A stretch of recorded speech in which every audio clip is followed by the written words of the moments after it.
গণ অধিকার পরিষদের ভিপি নূর অবশেষে হুঁশ ফিরে এসেছে।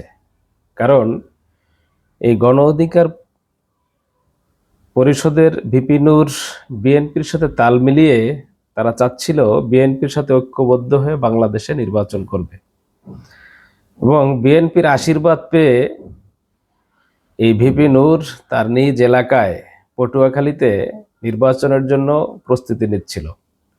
কিন্তু বিএনপির নেতাকর্মীরা তাকে পদে পদে তাকে বাধা দিচ্ছিল। কিছুদিন আগে আমরা জানি যে গলাচিপায় তার নিজ এলাকায় তিনি যেতে পারেন নাই, গণসংযোগ করতে পারেন নাই। বিএনপি নেতাকর্মীরা সংঘবদ্ধভাবে তার সেই নেতাকর্মীদেরকে আটক করে রেখেছিল। রাতে প্রায় 3-4 ঘন্টা অবরুদ্ধ। সেনাবাহিনীকে ফোন দেওয়ার পরে সেনাবাহিনী 3 গাড়ি সেনাবাহিনী এসেও তাকে সেই পথ পরিষ্কার করে কিন্তু দিতে পারে নাই, বরঞ্চ সেনাবাহিনী বলছিল তাকে অন্য পথ দিয়ে যাওয়ার জন্য। এটা নিয়ে ভিপি নূরকে সেনাবাহিনীর সাথে কথা কাটাকাটিও করতে দেখেছি।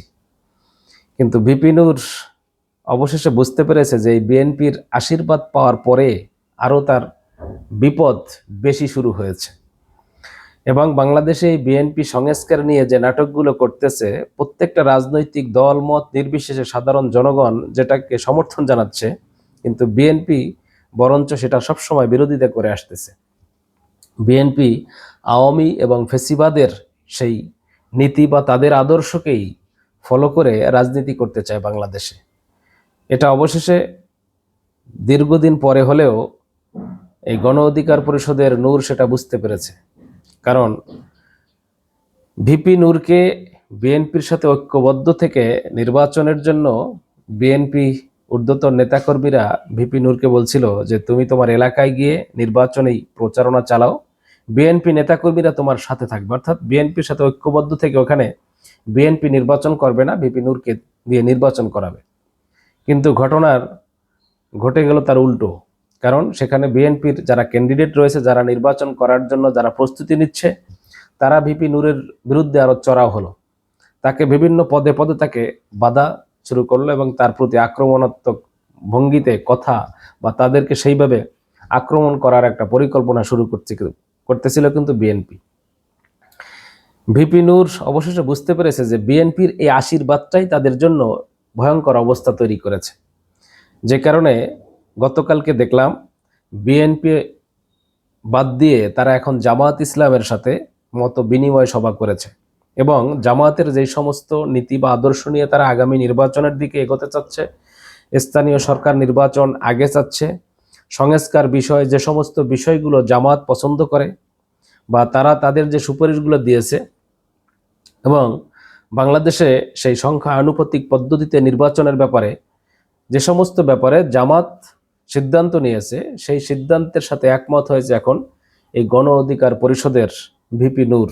তার মানে হচ্ছে যে জামাতের সাথে ঐক্যবদ্ধ থেকে হয়তোবা ভিপি নূরকে আগামী নির্বাচনে দেখা যেতে পারে। তবে এই কাজটা ভিপি নূরের অনেক আগেই করা উচিত ছিল। যদিও বিএনপি থেকে তার এই বা বিএনপির কর্মকাণ্ড থেকে তার শিক্ষা হয়েছে, আশা করি এই গণ অধিকার পরিষদের পক্ষ থেকে ভিপি নূর বা তার নেতাকর্মীরা এই ধরনের ভুল আর ভবিষ্যতে করবে না, যাতে বিএনপির সাথে ঐক্যবদ্ধ থেকে আগামীতে নির্বাচনে যাওয়ার যে পরিকল্পনা করছিল এখান থেকে যেন সরে আসতে পারে। এবং বাংলাদেশে আমরা দেখেছি 5ই আগস্টের পর জামাত ইসলাম তথা তাদের সমমনা যে সমস্ত ইসলামিক রাজনৈতিক দলগুলো আছে, তাদের প্রতি মানুষের আস্থা এবং বিশ্বাস কিন্তু দিন দিন বাড়তেছে। তবে ভিপি নূর জামায়াতের সাথে বা ইসলামী দলগুলোর সাথে ঐক্যবদ্ধ থেকে নির্বাচন করলে অবশ্যই আশা করি তুলনামূলক তারা ভালো করবে। কারণ এই বাংলাদেশে ইসলামী দলগুলোর প্রতি তাদের সহযোগী যে সমস্ত দলগুলো আছে তাদের প্রতি কিন্তু বাংলাদেশের মানুষের আস্থা দিন দিন বেড়েই চলেছে।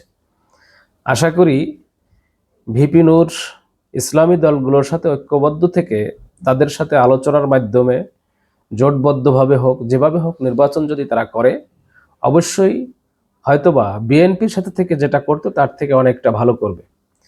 প্রিয় দর্শক শ্রোতা, আশা করি যদি আপনাদের কোনো মতামত থাকে গণ অধিকার পরিষদ অথবা ভিপি নূরের সম্পর্কে অবশ্যই ভিডিওর নিচে কমেন্টসে জানিয়ে দেবেন। আশা করি প্রিয় দর্শক শ্রোতা ভালো থাকবেন। খোদা হাফেজ।